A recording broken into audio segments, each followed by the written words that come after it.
დავით შავდია ჯანმრთელობის სიცილით გაუმჯობესებას გთავაზობთ. მსოფლიოში უკვე პოპულარული მეთოდის პრეზენტაცია ქართულმა სპეციალისტმა დავით შავდიამ დღეს საავკაციურ სახლში მოაწყო. სიცილის იოგა როგორც სამკურნალო მეთოდი 1995 წელს ინდოელმა ექიმამ მადან კატარიამ ჩამოაყალიბა. დღეს მსოფლიოში უკვე 10,000-მდე სიცილის კლუბი არსებობს. სიცილს თავიდან ხელოვნურად სხვადასხვა სპეციალური ვარჯიშებით იწვევენ, შემდეგ კი უკვე მოვლენები ბუნებრივად ვითარდება. შავდიას ინფორმაციით ამ მეთოდს აქტიურად იყენებენ სხვადასხვა კომპანიებში წარმოების გასაუმჯობესებლად.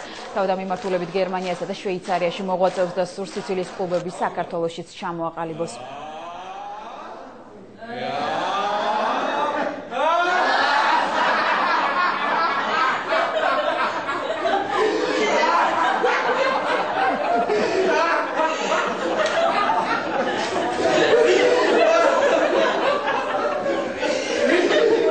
ძირითადად როგორ მოქმედებს, ესე იგი ტვინში გამოიყოფა ენდორფინი, ძალიან ძლიერი რაოდენობით, რომელიც ამცირებს სტრესს და არის საუკეთესო ტკივილის გამაყრჩებელი. 28% ძლიერდება იმუნური სისტემა.